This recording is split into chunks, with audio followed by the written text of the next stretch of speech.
नमस्कार मंडळी. एकाच वाटीने मी सगळं साहित्य मोजले. तर पाऊण वाटी साखर मी मिक्सरमधून बारीक करून घेतले, पाव वाटी तूप घेतले, ते छान मिक्स केले आणि 1 वाटी मैदा घेतलेला आहे आणि 2 चमचे मोठे कोको पावडर आणि 1 चमचा बेकिंग पावडर आणि बेकिंग सोडा पाव चमचा घेतला आहे. छान मिक्स करून घेतलं आहे आणि तेच चाळून घेतलं आहे. आणि आता हे मिक्स करताना जितका मैदा घेतलेला तितकं दूध, म्हणजे 1 वाटी दूध मला पूर्णपणे लागलं आहे. कमी जास्त लागू शकतं. नंतर इसेन्स घेतलेला आहे, व्हॅनिला इसेन्स, ते मी 4-5 ड्रॉप टाकले आहेत आणि हे मिक्स केल्यानंतर आपलं हे मिश्रण रेडी झालं. आणि आता हे मी इडली पात्रामध्ये सोडून घेतलेलं आहे. आणि हे सगळं मिश्रण टाकल्यानंतर मी आधी 2-3 दिवसांपूर्वी हे चॉकलेट मेल्ट करून ठेवलं होतं, तेच मी आता या मिश्रणामध्ये ठेवते. म्हणजे केकमध्ये आपण टाकायचं आणि त्याच्यावरून हे सगळं मिश्रण थोडं थोडं टाकायचं, म्हणजे जे आपण चॉकलेट टाकलं आहे त्याला कवर करण्यासाठी.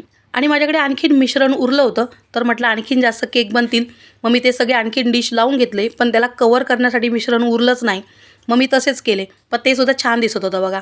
आणि हा जो चॉको लावा केक जो आहे ना, बेक करताना कधी कधी बिघडतो ना, पण तुम्ही इडली पात्रात एक दिवशी नक्की करून बघा. इतके छान होतात ना, आणि त्याला जाळी पण इतकी मस्त पडली होती, इतका सॉफ्ट होतो ना, मला स्वतःलाच वाटलं नव्हतं की ती इतके छान होतील. आणि मुलांना खूप आवडले.